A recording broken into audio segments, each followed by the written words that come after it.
তো সব কিছুই সময়ের সাথে সম্পৃক্ত। আপনারা সুস্থ আছেন, অসুস্থ হবেন, সবই সময়ের সাথে সম্পৃক্ত। তারপরও রাসূলুল্লাহ সাল্লাল্লাহু আলাইহি ওয়াসাল্লাম ভিন্নভাবে এই 5টি জিনিসকে মূল্যায়নের জন্য আমাদেরকে বলেছেন। আর সময়ের মধ্যে পৃথিবীর সবচেয়ে গুরুত্বপূর্ণ সময়, যেই সময়টা কখনোই অলসতায় কাটানো উচিত নয়, সেটি হচ্ছে ফজরের পরের সময়। রাসূলুল্লাহ সাল্লাল্লাহু আলাইহি ওয়াসাল্লাম বলেন, আল্লাহ সুবহানাহু তাআলা আমার উম্মতের জন্য বরকত রেখেছেন ফি বুকুরিহা, সকালে। আমার উম্মতের জন্য আল্লাহ সুবহানাহু তাআলা বরকত রেখেছেন কখন? সকালে।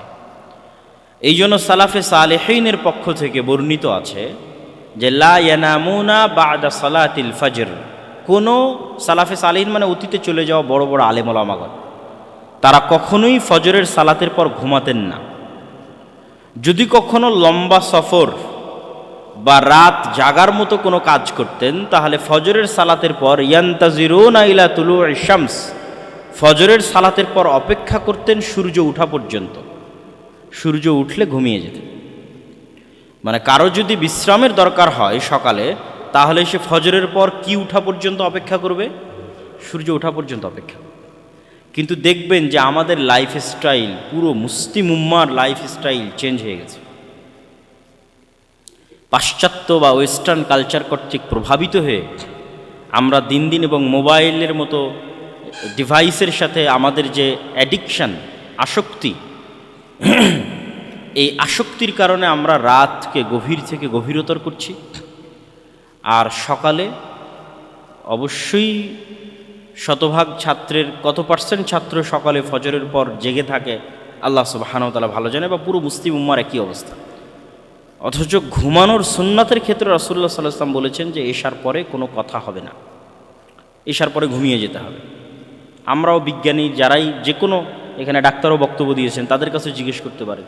যে কোনো ডাক্তারের কাছে গেলে ডাক্তারেরা আপনাকে সকাল সকাল ঘুমানোর পরামর্শ দেবে।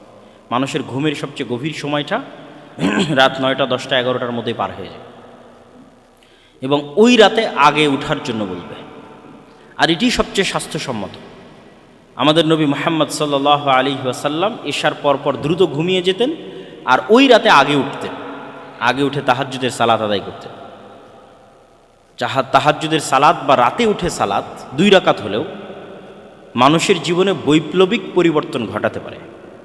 মানুষ যদি পৃথিবীর মহা থেকে মহা সফলতম কাজ করতে চায় এবং আল্লাহ সুবহানাহু ওয়া তাআলার রহমত এবং বরকতের সাথে করতে চায় এবং সফল হতে চায়, তাহলে সে রাতের শেষ অংশের কোনো বিকল্প নেই, যেটি আল্লাহ সুবহানাহু ওয়া তাআলা তার রাসূলকে উদ্দেশ্য করে বলেছেন যে অচিরেই আমরা আপনার প্রতি কাওলান সাকিলা, অনেক ভারী একটি কিতাব আপনার প্রতি অবতীর্ণ করব। ফাতাহাজ্জাত বিহি নাফিলাতাল লাক, অচিরেই আল্লাহ সুবহানাহু ওয়া তাআলা আপনাকে গুরু দায়িত্ব প্রদান করবেন। ওই গুরু দায়িত্ব পালন করার জন্য আপনার জন্য হালকা হয়, সহজতর হয়, এই জন্য আপনি অভ্যাসী হন রাতে সালাত আদায় করতে। অল্প থেকে অল্প পরিমাণ আপনি রাতে সালাত আদায় করতে অভ্যাসী হন, যাতে আল্লাহ আপনার প্রতি যে বিশাল কিতাব অবতীর্ণ করছে সেটি বহন করা, এটি মানুষের মাঝে প্রচার করা এবং রিসালাতের এই গুরু দায়িত্ব পালন করা আপনার জন্য যাতে সহজ হয়। এবং বর্তমান পৃথিবীতেও যারা সাকসেসফুল, সফল মানুষ আছে, তাদের অধিকাংশের 90% অধিকাংশের আপনি ঘুম থেকে উঠার ডাটা যদি চেক করেন গুগলে সার্চ দিয়ে, যে তারা কখন ঘুম থেকে উঠে, তাহলে আপনি দেখবেন যে বেশিরভাগ আপনাদের সেকুলার দৃষ্টিভঙ্গি অনুযায়ী যাদেরকে আমরা সাকসেসফুল মনে করছি, ইসলামিক পয়েন্ট অফ ভিউ থেকে নয়, সেকুলার পয়েন্ট অফ ভিউ থেকে যাদেরকে সাকসেসফুল মনে করছি দুনিয়াবী জীবনে, তারাও তাদের রুটিনে সকালে উঠাকে গুরুত্ব দেয়। তারা সালাত আদায় করুক অথবা না করুক, ভোর 5টা, ভোর 6টা, যে যত দ্রুত সম্ভব উঠার চেষ্টা করে। আর অস্ট্রেলিয়াতে এটা সম্পূর্ণ জাতিগত কালচার, যে অস্ট্রেলিয়ানরা জাতিগতভাবে দ্রুত ঘুমাতে যায়, জাতিগতভাবে দ্রুত সকালে উঠে। আপনি যে কোনো অস্ট্রেলিয়ার প্রবাসীকে আমার এই কথা কল দিয়ে, ফোন দিয়ে জিজ্ঞেস করে যাচাই করতে পারেন। যে অস্ট্রেলিয়ানরা জাতিগতভাবে দ্রুত ঘুমাবে, 10টা-11টার মধ্যে ঘুমিয়ে যাবে, আর সকাল 4টা, 5টা, 6টার মধ্যে উঠবে। সম্মানিত উপস্থিতি, তো আমাদের প্রোডাক্টিভিটি, আমাদের ইয়াং জেনারেশনের প্রোডাক্টিভিটি নষ্ট হচ্ছে কেন? সময়কে সঠিকভাবে কাজে লাগাতে না পারার কারণে। আর এই প্রোডাক্টিভিটি নষ্ট হওয়ার ফলে, যেমন রাসূলুল্লাহ সাল্লাল্লাহু আলাইহি ওয়াসাল্লামের যে হাদিসগুলো, ফজরের সালাত কেন্দ্রিক যে হাদিসগুলো আছে, সেই হাদিসগুলো যদি পড়েন তাহলে আপনি প্রোডাক্টিভিটির একটা কিছু হলেও আলামত সেই হাদিসগুলোতে পাবেন। যে ব্যক্তি ফজরে উঠলো না, ঘুমিয়ে থাকলো, বেশি দেরি করে উঠলো, তার সকাল হবে শয়তানের সাথে, এবং তার সকাল হবে শরীরে একটা ম্যাজ বা দুর্বল ভাব, আপনাদের আঞ্চলিক ভাষায় কি বলে, যে শরীরটা কোনো কাজের জন্য তখন অতটা প্রোডাক্টিভ থাকবে না, মন মানসিকতা কোনো কাজের জন্য প্রস্তুত থাকবে না, বরং সারাদিন একটা অলসতা কাজ করবে শরীরের মধ্যে, সারাদিন একটা ঘুম ঘুম ভাব কাজ করবে শরীরের মধ্যে, ফলত অটোমেটিক আপনার প্রোডাক্টিভিটি ডাউন হয়ে যাবে। কিন্তু আপনি যদি ফজরে উঠেন, অজু করেন, সালাত আদায় করেন, একটু ব্যায়াম করেন, এক্সারসাইজ করেন, একটু কোরআন তেলাওয়াত করেন, তাহলে আপনি পৃথিবীর যে পেশাতেই থাকেন, যে পেশায় থাকেন, as a student, as a teacher, businessman, যে কোনো পেশা, সেই পেশায় আপনি অবশ্যই অন্য আর 10 জন যারা আপনার প্রতিযোগী আছে তাদের চাইতে আপনি এগিয়ে থাকবেন, শতভাগ এগিয়ে থাকবেন। সে যদি কৃষক হয় তবুও অন্য কৃষকদের চাইতে এগিয়ে থাকবেন যদি সে সকাল সকাল উঠে কাজ শুরু করে। এবং স্টুডেন্টরা তাদের লাইফে এটি পরীক্ষা করে দেখতে পারে যে যেই দিন আপনি ফজরকে কাজে লাগাবেন, সকালকে কাজে লাগাবেন, সেই দিন দেখবেন যে আপনার সারাদিনের সকল কাজ মনে হবে জোহরের আগেই শেষ হয়ে গেছে। বিশেষ করে ছুটির দিনগুলোতে যদি আপনি পরীক্ষা করে দেখেন যে আজকে অনেক কাজ হাতে নিয়ে আপনি বসেছেন পড়ার টেবিলে, দেখবেন ফজরের সময় বা ফজরের আগে উঠে বসেছেন, দেখবেন জোহর হতে হতে এত বেশি পরিমাণ আপনার পড়া হয়ে গেছে, এত বেশি পরিমাণ কাজ শেষ হয়ে গেছে, যেটি আপনি ভোর 10টায় বা 11টায় বা 9টা 10টায় উঠে শুরু করলে রাত 12টা 1টা পর্যন্ত করেও শেষ করতে পারতেন না, সেটি ওই দিন জোহরের আগেই শেষ হয়ে গেছে। এটি যে কেউ তার নিজ নিজ লাইফে পরীক্ষা করতে পারে। সম্মানিত উপস্থিতি, তাহলে আমাদের সময়ের গুরুত্ব শীর্ষক এই সংক্ষিপ্ত আলোচনার যে সামারি বা সারমর্ম যদি আমরা দাঁড় করাই, সেটি হচ্ছে আমাদের জীবনের অপর নাম সময়। প্রত্যেক মানুষ সময় নষ্ট করে, তবে তারাই সময় নষ্ট করে না যারা এই সময়কে কাজে লাগায়, এবং কিয়ামতের মাঠে কাজে লাগানো সৎ আমল যারা করবে ততটুকুই কাউন্ট হবে। সেটি 1 মাস, 1 বছর, 2 বছর হতে পারে। সুতরাং আমরা কতটুকু কাজে লাগাচ্ছি, আমাদের সময়কে কতটুকু প্রোডাক্টিভ ওয়েতে ইউজ করতেছি, সেটি আমাদের উপর আল্লাহ সুবহানাহু ওয়া তাআলার পক্ষ থেকে অনেক বড় একটি আমানত, জিম্মেদারি এবং দায়িত্ব। আমাদের বহু সালাফে সালেহিন সময়কে গুরুত্ব দিয়েছেন, গুরুত্ব দেওয়ার কারণে তারা সময়ে বরকত পেয়েছেন। সময়ের বরকত কিন্তু ভিন্ন জিনিস। যেমন ইমাম তবারি, একজনের নাম বলি, ইমাম তবারি রাহিমাহুল্লাহ, যার তাফসিরে তাবারি আছে, যার তারিখ তাবারি আছে, তার যত লিখিত গ্রন্থ আছে আপনি যদি এখন জমা করেন তো আপনার ব্রেন এটা ধরবে না, যে ব্রেন কাজ করবে না যে ওনার লাইফকে যদি আপনি ওনার বইয়ের পাতা অনুযায়ী ভাগ দেন, একদম জন্মের পর থেকে ধরেও যদি উনি যত পৃষ্ঠা লিখেছে অত পৃষ্ঠাকে ওনার লাইফের প্রতিটা দিন অনুযায়ী ভাগ দেন, তবুও দিনে যত পৃষ্ঠা পড়ে মানুষ সকল কাজ বাদ দিয়ে, খাওয়া দাওয়া, নামাজ কালাম সব কিছু বাদ দিয়েও যদি লেখে তবুও লিখতে পারবে না। এটা একজন ইমামের নাম বললাম, তার বই প্রকাশ করা একক একজন লাইব্রেরির পক্ষেও হিমশিম খেতে হবে যে তার সকল বই একক একজন লাইব্রেরির মালিক প্রকাশ করবে। 300 থেকে 350 বইয়ের লেখক তিনি। তাহলে কিভাবে তিনি সময়কে কাজে লাগাতেন, তার সময় কিভাবে কাজে লাগতো, কিভাবে তিনি সময়ের বরকত পেয়েছেন? আমাদের নবী মুহাম্মদ সাল্লাল্লাহু আলাইহি ওয়াসাল্লাম তার 23 বছরের জীবনে কিন্তু পরিপূর্ণ বরকতে পরিপূর্ণ। পৃথিবীর ইতিহাসে এত অল্প সময়ের মধ্যে এত বিশাল বিপ্লব কেউ সাধিত করতে পারে, এবং এত প্রভাব বিস্তারকারী বিপ্লব যে পৃথিবীতে এত দীর্ঘকালব্যাপী এতটা প্রভাব ধরে রাখবে, অথচ মাত্র 23 বছর। তো সময়ের বরকত সম্পূর্ণরূপে ভিন্ন জিনিস। এই সময়ের বরকতটা পেতে হলে আপনাকে টাইম ম্যানেজমেন্ট করা শিখতে হবে। আর টাইম ম্যানেজমেন্টের জন্য 5 ওয়াক্ত সালাতের বিকল্প পৃথিবীতে নাই। যে টাইম ম্যানেজমেন্টের যত টাস্ক, যত টুলস, যত পদ্ধতি, যত ওয়ে যাই বলেন না কেন, 1 নম্বরে থাকবে 5 ওয়াক্ত সালাত, যদি কেউ প্রপারলি সেটিকে প্রয়োগ করতে পারে। প্রত্যেক ওয়াক্তের সালাত আপনার জন্য একটা রিমাইন্ডার, হিসেবে কাজ করবে। আপনি হয়তো ক্যারাম বোর্ড খেলায় ব্যস্ত আছেন, হয়তো কোনো একটা দেখা যাচ্ছে বাংলাদেশ ক্রিকেট বা এরকম কোনো একটা ফুটবল খেলা হয়তো দেখছেন, কিন্তু আপনি সালাতকে টপ প্রায়োরিটি দেন। যদি এই কাজগুলো ঠিক না, কিন্তু দেখবেন ওই যে সালাতের জন্য আপনি উঠে গেলেন, সালাতটা না থাকলে আপনি এটা ঘন্টার পর ঘন্টা দেখতেই থাকবেন। হয়তো নেটফ্লিক্সে কোনো মুভি দেখছেন, ঘন্টার পর ঘন্টা দেখতেই থাকছেন, সময় নষ্ট হয়ে যাচ্ছে, আপনি বুঝতে পারছেন।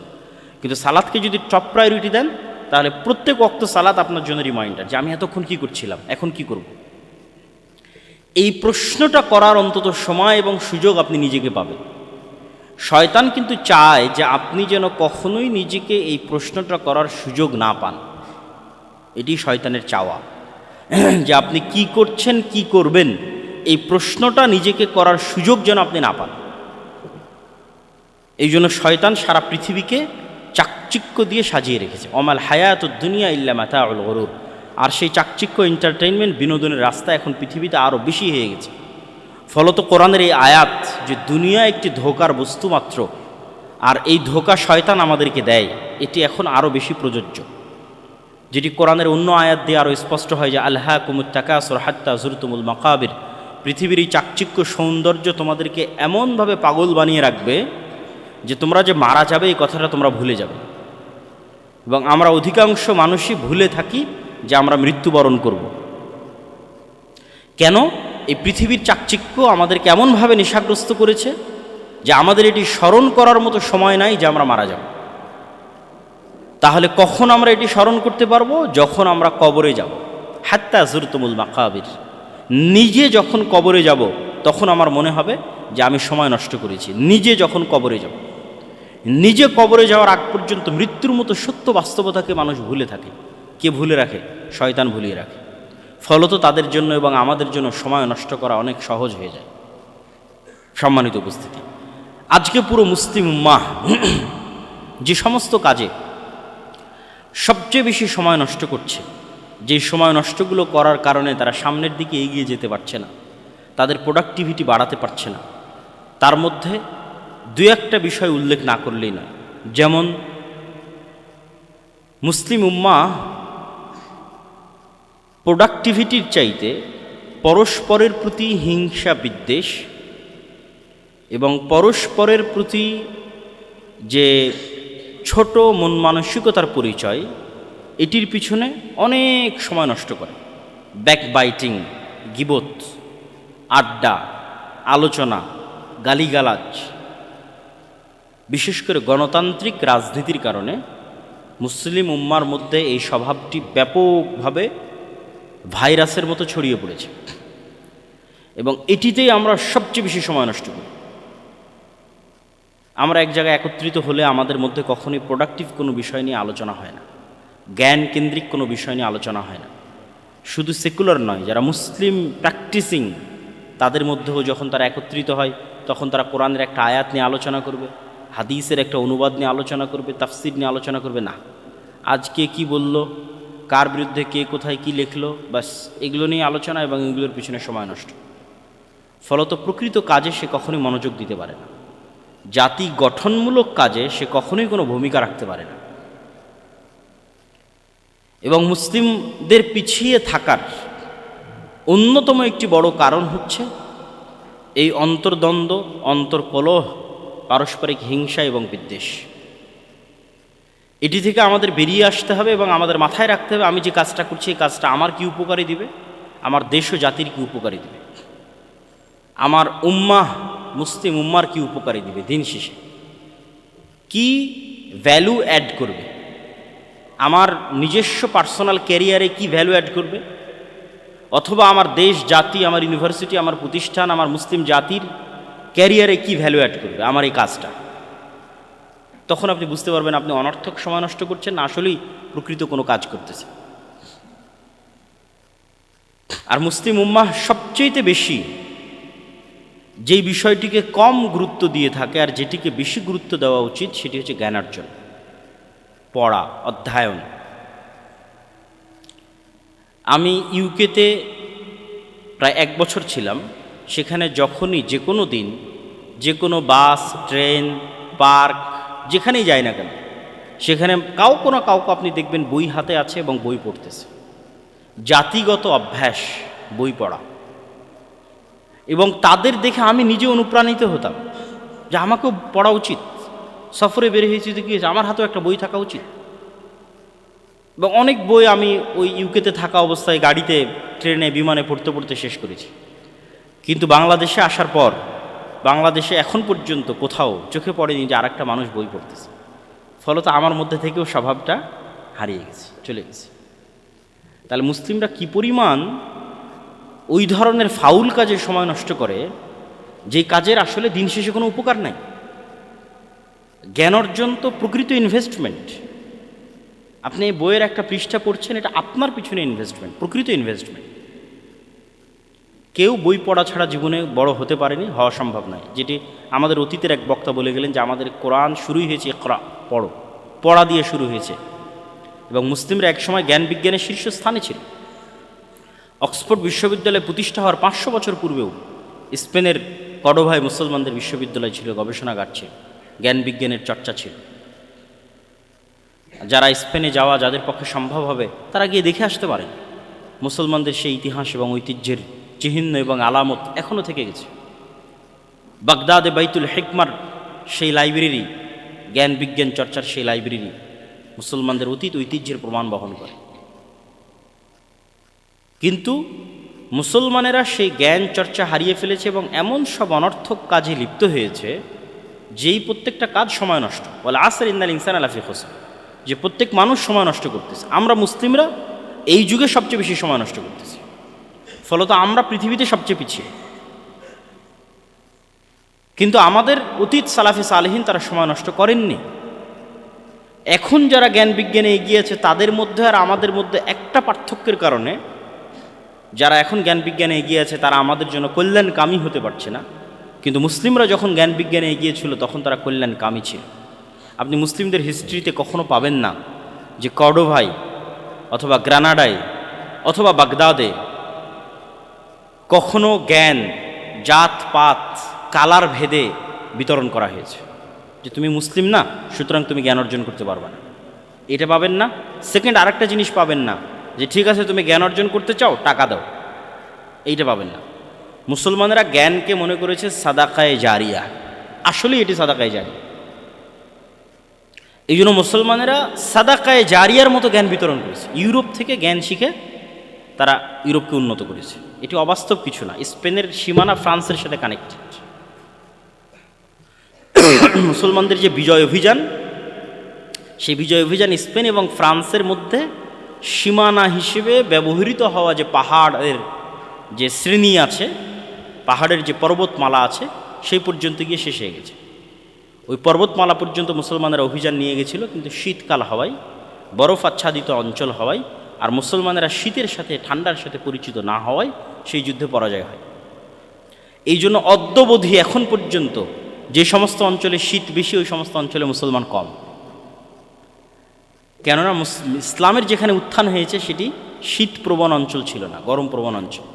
ফলত মুসলমানরা ওই সমস্ত জায়গায় দ্রুত বিজয় করতে পেরেছে যেগুলো তাদের আবহাওয়ার সাথে বেশি কানেক্টিং ছিল, তাদের আবহাওয়ার সাথে বেশি সুইটেবল ছিল, ওগুলোই তারা বেশি বিজয় করতে পেরেছে। তো ওই স্পেনের সীমানার সাথে ফ্রান্সের সীমানা কানেক্টেড। তো স্পেনে যখন মুসলমানেরা জ্ঞান বিজ্ঞানের কেন্দ্র, তখন শতভাগ ফ্রান্স ইতালি থেকে মানুষজন ওখানে এসেছে, এসে জ্ঞান শিখে গেছে। এটি ভূ রাজনৈতিকভাবেও প্রমাণিত। কিন্তু এখন যাদের কাছে জ্ঞান বিজ্ঞান আছে তারা বলতেছে তুমি শিখতে চাও, টাকা দিতে হবে। আপনি ইউরোপের একটা বিশ্ববিদ্যালয়ে 1 বছরের একটা মাস্টার্স কোর্স যদি স্কলারশিপ না পান কত টাকা লাগে আপনি দেখতে পারেন কত লাগে। বাংলাদেশের ইউনিভার্সিটির র্যাঙ্কিং অনুযায়ী 30, 32, 40, 45, 50 লক্ষ পর্যন্ত লাগতে পারে অনলি 1 বছর। 1 বছরের জন্য আপনি তাদের কাছে শিখতে যাবেন, এত টাকা আপনাকে পে করতে হবে। তাহলে কি পরিমাণ নলেজকে তারা কুক্ষিগত করে রেখেছে। মুসলমানদের কাছে যখন নলেজ ছিল তারা এটা কুক্ষিগত করেনি, তারা এটি পৃথিবীকে সাদাকায়ে জারিয়া হিসেবে বিতরণ করেছে। তো আমরা যেটি বলছিলাম, তো এই কুক্ষিগত করার পিছনের আমাদেরও দায় আছে। কেন? আমরা সময় নষ্ট করি। আমরা মুসলমানেরা আমাদের সময়কে প্রোডাক্টিভ ওয়েতে কাজে লাগাই না, কিন্তু তারা লাগায়। আপনি যদি কাউকে দেখে শিক্ষা না পান তাহলে অবশ্যই ইহুদিদেরকে দেখে আপনি শিক্ষা নিতে পারেন। আমি প্রায় বক্তব্যে ইহুদিদের কথা বলি, তার মানে আমি ইহুদিদের প্রশংসা করছি না। ইহুদিদেরকে আল্লাহ সুবহানাহু ওয়া তাআলা কোরআন মাজিদে বলেছেন তারা অভিশপ্ত জাতি। কতটা জঘন্য নিকৃষ্ট জাতি হলে বাশার আল আসাদ পালিয়ে যাওয়ার পর এখন পর্যন্ত 500টার মতো স্থাপনায় ইসরায়েল হামলা চালিয়েছে। পৃথিবীর কারো অনুমতি লাগেনি, পৃথিবীর কাউকে জিজ্ঞাসা করা লাগেনি। তাহলে দুনিয়াকে তারা কি পরিমাণ মগের মুল্লুক মনে করে যে অন্য একটা দেশের সীমানায় without any question, without any permission, না জাতিসংঘ না আমেরিকা, গত 24 ঘন্টায় 500-র অধিক স্থাপনায় হামলা চালিয়েছে। কি পরিমাণ উগ্র এবং কি পরিমাণ অভিশপ্ত হলে এটি হতে পারে। কিন্তু তাদের প্রশংসা করছি বা তাদের কাছে শিখার কথা বলছি কোন জায়গায়, যে পৃথিবীর বাস্তব রহস্য খ্রিস্টানেরাও জানে না। এই জন্য আপনি খ্রিস্টানদেরকে পাবেও যেতে দেখবেন, বারেও যেতে দেখবেন। পাবে গিয়ে জুয়া খেলবে, বারে গিয়ে মদ পান করবে, 1 সপ্তাহে যা ইনকাম করবে 2 দিনের উইকেন্ডে তা শেষ করে দিবে গার্লফ্রেন্ডের পিছনে বা আর যে কারো পিছনে। মানে তাদের কাছে পৃথিবীর বাস্তবতা সম্পর্কে তারা অজ্ঞ। এই জন্য আল্লাহ তাদেরকে বলেছে ওয়ালাদ্দাল্লিন। ফলত আপনি তাদের সাথে উঠা বসা করলে আপনি কিছু প্রশ্নবিদ্ধ হবেন না। আপনার মনে হবে যে আমি তো যেমন লাইফ লিড করছি সেও তো তেমন লাইফ লিড করছে। বাট যখন আপনি একটা ইহুদির কাছে যাবেন, আপনার হালালের বিধিবিধানের চেয়ে তো হালালের বিধিবিধান কঠোর। ও আপনার দেওয়া খাবারও খাবে না, বলবে এটা হালাল না। কি পরিমাণ ওর দিনকে কট্টরভাবে মানতে পারে আপনি একটা ইহুদির সাথে না মিশলে বুঝবেন না। আপনি দাঁড়িয়ে রাখতে হেজিটেট ফিল করেন, ও চুল পরিমাণ হেজিটেট ফিল করেন। ভাই যে গত 24 ঘন্টায় 500টা জায়গায় বম মারতে হেজিটেট করেনি, ও দাঁড়িয়ে রাখতে হেজিটেট করবে, চুল পরিমাণ হেজিটেট করে। কিন্তু আপনি দাঁড়িয়ে হলে আমাকে মনে হয় জঙ্গি বলবে, সন্ত্রাসী বলবে। তাহলে কি পরিমাণ হীনম্মনতায় ভুগে মুসলিম উম্মাহ আপনি কল্পনা করতে পারবেন না একটা ইহুদির সাথে যখন মিশবেন, যে সে কি পরিমাণ কট্টর হতে পারে, কি পরিমাণ অ্যাগ্রেসিভ হতে পারে তার নিজের দিনের উপর, তার নিজের বিশ্বাসের উপর। এবং ওর কাছে পৃথিবীর বাস্তবতা ভিন্ন। ওই আর একটা খ্রিস্টানদের মতো না যে খাবো দাবো ফুর্তি করবো শেষ করবো, এটা না। নির্দিষ্ট একটা লক্ষ্য আছে, নির্দিষ্ট একটা উদ্দেশ্য আছে। পৃথিবী জয় করতে হবে, পৃথিবী শাসন করতে হবে। আমরা একমাত্র পৃথিবীর প্রভু, আমরা হচ্ছে চোজেন বাই দ্য গড, আল্লাহ কর্তৃক বাছাইকৃত, বাকি সব আমাদের গোলাম। নাউজুবিল্লাহি মিন যালিক। এই জন্য বাকি কাউকে হত্যা করা গুনাহ মনে করে না। তো কিন্তু ওদের কাছে গেলে আপনি ধাক্কা খাবেন। ইহুদিদের কাছে গেলে আপনার মনে প্রশ্ন আসবে যে সারা পৃথিবী থেকে আমাকে শেখানো হলো যে আমার সন্তান হতে হবে, ছেলে হোক মেয়ে হোক দুটি, কিন্তু প্রত্যেকটা ইহুদির কেন 7টা 8টা 10টা করে সন্তান? প্রশ্নবিদ্ধ হবেন, আরও বহু ধাপে ধাপে প্রশ্নবিদ্ধ হবে। সারা পৃথিবীর প্রত্যেকটা স্কুলে, এমনকি ইংল্যান্ডের প্রত্যেকটা স্কুলে LGBTQ শেখানোর জন্য সিলেবাস দেওয়া আছে, অর্থ ব্যয় করা হচ্ছে, কিন্তু কোনো ইহুদি স্কুলে LGBTQ নাই। কেন নাই? সারা পৃথিবীতে তারা সুদি কারবার করতেছে, তারা নিজেরা নিজেদের মধ্যে কেন সুদি লেনদেন করে না? এরকম অসংখ্য প্রশ্ন আপনি পাবেন যখন তাদের সাথে আপনি উঠা বসা করবেন। তখন আপনি বুঝতে পারবেন যে কেন আপনাকে আপনার দিনের উপর কট্টর হতে হবে। মুসলমানরা যদি বেশি সেকুলার হতে চায়, এখন যে এই পরিমাণ যে সেকুলার দেখায় নিজেদেরকে যে আমরা অনেক উদার, আমার এক গালে মারলে আমরা আর এক গাল পেতে দিই, ঠিক আছে ভাই এ গালও একটু মেরে নেন। কিন্তু আমরা মনে করতেছি না, এই তো মজাক, হয়তো হাসি ঠাট্টার ছলে বলতেছে যে এত মিনিটের মধ্যে ঢাকা দখল হয়ে যাবে, এত মিনিটের মধ্যে এই হয়ে যাবে, সেই হয়ে যাবে। এগুলো মজাক না। তারা ওইভাবেই কট্টরভাবে বিশ্বাস করে অখণ্ড ভারতের থিওরিতে। এইটা দিয়ে সামনের পৃথিবী চলতে পারবেন না। আপনার পার্শ্ববর্তী দেশ একটা ভ্রান্ত মতবাদের উপর কট্টর, যে কোনো প্রকার লজিকে এটি ভ্রান্ত। সেই ভ্রান্ত মতবাদের উপর সে কট্টর। কতটা কট্টর আপনারা পেপার পড়ছেন, নিউজ পেপার পড়ছেন, পড়ে আপনারা ফেসবুকে মজাক করতেছেন, বাট আল্লাহর কসম বলতেছি এটা মজাক না, এটা তাদের বাস্তবতা। কেন আমি নিজেও ভারতে ছিলাম, 3 বছর ছিলাম। এটিকে তারা অন্তর দিয়ে কট্টরভাবে বিশ্বাস করে। ঠিক ইহুদিরা তাদের নিজ দিনের উপর কট্টর, এবং বহু ইউরোপিয়ান কান্ট্রিতে ডানপন্থী কট্টর খ্রিস্টানেরা ক্ষমতায় আসতেছে। তাহলে সারা পৃথিবী যাচ্ছে তার নিজ নিজ দিনের কট্টরতার দিকে। আপনার পার্শ্ববর্তী প্রতিবেশী ওপেন তার দিনের উপর কট্টর, কিন্তু আপনি সেকুলার সেকুলার সেকুলার সেকুলার। আপনি টিকতে পারবেন না, পরাধীন হয়ে যাবেন। আপনি স্বাধীন থাকতে হলে আপনাকে অবশ্যই আপনার দিনের উপর কট্টর হতে হবে, এবং এটাতে ভয় পাওয়া যাবে না, কম্প্রোমাইজ করা যাবে না। এটা কম্প্রোমাইজ করা হচ্ছে গোলামদের স্বভাব। আমরা যেহেতু 190 বছর ব্রিটিশদের গোলামি করেছি, ফলত ওইটা আমাদের রক্তে রক্তে মিশে আছে। বাংলাদেশ কৃষি বিশ্ববিদ্যালয়ে সততার সাথে পড়াশোনা করেন, এটিও সৎ কাজ। সততার সাথে শিক্ষকতা করেন, এটিও সৎ কাজ। বিষয়টা নির্ভর করবে আপনার নিয়াতের উপর, বিষয়টা নির্ভর করবে আপনার কাজের সততার উপর। আপনি কি নিয়াতে পড়াশোনা করছেন এবং আপনি সৎভাবে পড়াশোনা করছেন কিনা, কি নিয়াতে শিক্ষকতা করছেন, সৎভাবে করছেন কিনা। আপনি ব্যবসা করলে কি নিয়াতে করছেন, সৎভাবে করছেন কিনা। একজন ব্যবসায়ী ব্যবসা করছে, সে অনেক টাকা ইনকাম করার পর দুবাইয়ে গিয়ে বাড়ি কিনবে, তারপরে যত অশ্লীলতা নেশাদার দ্রব্য আছে পৃথিবীতে, আরাম এবং আয়েশের অবৈধভাবে যত মাধ্যম আছে, সবগুলো থেকে সে এন্টারটেইনমেন্ট, বিনোদন গ্রহণ করবে। এটি হচ্ছে তার ব্যবসা বা অত্যাধিক টাকা ইনকামের নিয়াত। তাহলে অবশ্যই সে কী করছে, ইন্নাল ইনসান আলাফি খুসর, প্রত্যেক মানুষ সময় নষ্ট করতেছে, সে আসলে সময় নষ্ট করতেছে। আর যদি সে তার নিয়াত পরিবর্তন করে নেয় যে না, সে অত্যধিক ইনকাম করে দেশ ও জাতির উপকারের জন্য, আত্মীয় স্বজনের উপকারের জন্য, গরিব মিসকিনের উপকারের জন্য, ইয়াতিম অসহায়ের কল্যাণের জন্য, নিজের সন্তান সন্ততি এবং স্ত্রী পুত্রের কল্যাণের জন্য ব্যয় করবে, তাহলে অবশ্যই যদি সততার সাথে সে ব্যবসা করে থাকে তাহলে পুরো সময়টা তার কাজে লাগতেছে। এই জন্য ইবনুল কাইয়িম রাহিমাহুল্লাহ সময়ের গুরুত্ব বুঝাতে গিয়ে বলেছেন যে পৃথিবীতে বহু মানুষ 60 বছর, 70 বছর, 80 বছর, 100 বছর জীবন যাপন করবে, কিন্তু কিয়ামতের মাঠে দেখবে সে জীবন যাপন করেছে মাত্র 1 মাস, সে জীবন যাপন করেছে মাত্র 1 ঘন্টা, সে জীবন যাপন করেছে মাত্র কয়েক সেকেন্ড। এটি কিভাবে? ততটুকুই কাউন্ট হবে যতটুকু সৎ, বাকি সব তো সময় নষ্ট। ফলত সে বেঁচেছে 60 বছর, জীবন যাপন করেছে 100 বছর, কিন্তু প্রকৃত অর্থে সে বেঁচে ছিল, পৃথিবীতে জীবন যাপন করেছিল মাত্র 1 মাস। মানে যতটুকু সময় সে সৎভাবে ব্যয় করেছে, সময় নষ্ট করেনি, অতটুকুই তার প্রকৃত জীবন। এই জন্য ইবনুল কাইয়িম রাহিমাহুল্লাহ বলেছেন যে মানুষের জীবনের অপর নামই হচ্ছে সময়। মানুষ পৃথিবীতে কোনো স্থানে বসবাস করে না, বরং সময়ের মধ্যে বসবাস করে। এই ময়মনসিংহ বাংলাদেশ কৃষি বিশ্ববিদ্যালয়ে 1964 সালে যিনি ছিলেন তিনি এখন নাই, কিন্তু এই বিশ্ববিদ্যালয় তো আছে, প্লেস তো আছে। তাহলে তিনি বসবাস করেছেন এই বিশ্ববিদ্যালয়ে না ওই সময়ে? ওই সময়ে। আমরা এখন এখানে আছি, আমরা এক সময় চলে যাব, কিন্তু এই বিশ্ববিদ্যালয় প্লেস তো থাকবে। আজ থেকে 100 বছর পর এখানে এসে কেউ পড়বে। তাহলে আমরা আসলে এই বিশ্ববিদ্যালয়ে বসবাস করেছি না এই সময়ের মধ্যে বসবাস করছি? সময়ের মধ্যে বসবাস করছি। মানুষ হচ্ছে মহাকালের গর্ভে হারিয়ে যায়। লক্ষ লক্ষ কোটি কোটি বছরের যে পৃথিবী, এই পৃথিবীর যে আল্লাহ সুবহানাহু ওয়া তাআলা একটা টাইম লিমিটেড করে সৃষ্টি করে দিয়েছেন, আল্লাহ সুবহানাহু ওয়া তাআলা কিন্তু সময়ের ঊর্ধ্বে।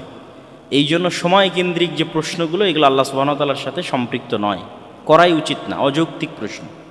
যে কেউ বলে লাইলাতুল কদর যদি এখানে হয় তাহলে ওখানে কিভাবে হবে, ইত্যাদি ইত্যাদি। আল্লাহ যদি নিচের আসমানে নেমে আসেন তাহলে ওখানে কিভাবে আসবেন? ভাই, আপনি যেটাকে দেখতেছেন রাত, এটা আপনার দৃষ্টিকোণ থেকে অত্যন্ত স্বল্প একটা পরিসরে। মহাশূন্য সম্পর্কে যারা জানে যে আমরা যেই পৃথিবী নামক গ্রহের মধ্যে বসবাস করছি, এখান থেকে যদি আমরা মহাশূন্যের দিকে যাত্রা করি তাহলে ধীরে ধীরে সৌরজগৎ পার হওয়ার পর ধীরে ধীরে গ্যালাক্সি, মিল্কি ওয়ে গ্যালাক্সি, সেটি পার হওয়ার পর এরকম আরও লক্ষ কোটি গ্যালাক্সি, ওই লক্ষ কোটি গ্যালাক্সির মধ্যে এরকম শত শত গ্রহ, উপগ্রহ, নক্ষত্র আছে যেগুলো পৃথিবীর মতো বা পৃথিবীর চাইতেও বড়। এবং বিজ্ঞানীদের আবিষ্কার অনুযায়ী তারাও জানে না যে মহাশূন্যের কত পার্সেন্ট তারা আবিষ্কার করতে পেরেছে, বাকি সব ডার্ক, অন্ধকার, তাদের আবিষ্কারের বাইরে। সুতরাং সময় বিষয়টি আমাদের সাথে অত্যন্ত আপেক্ষিক। এটির সাথে আপনি কখনোই আল্লাহ সুবহানাহু ওয়া তাআলার সত্তা এবং ইসলামের অন্যান্য যে গায়েব বা অদৃশ্যের যে খবরগুলো আছে সেগুলোকে সম্পৃক্ত করতে পারেন না। আল্লাহ সুবহানাহু ওয়া তাআলা একটা টাইম, আল্লাহ সুবহানাহু ওয়া তাআলার একটা সৃষ্টি, সময় আল্লাহর একটা সৃষ্টি। আল্লাহ এটিকে সৃষ্টি করে ছেড়ে দিয়েছেন, এটি এক সময় শেষ হয়ে যাবে। এটি যে সময় শেষ হয়ে যাবে তখন কিয়ামত হবে, এবং কিয়ামতের পরের যে সময় হবে সেই সময় আমাদের এই সময়ের 50,000 বছরের মতো একটা দিন হতে পারে। হাদিসের বিভিন্ন ভাষায় বোঝা যায়। সুতরাং সময়টা অনেক আপেক্ষিক। তো আমি যেটি বলছিলাম আর কি, যে আমরা বসবাস করি সময়ের মধ্যে, অতএব আমাদের জীবনের অপর নাম আসলে সময়। অতএব আমরা যতটুকু সময় কাজে লাগাই অতটুকুই আসলে আমাদের জীবন, আর যতটুকু আমরা কাজে লাগাই না অতটুকু আসলে আমাদের জীবন বা লাইফ নয়।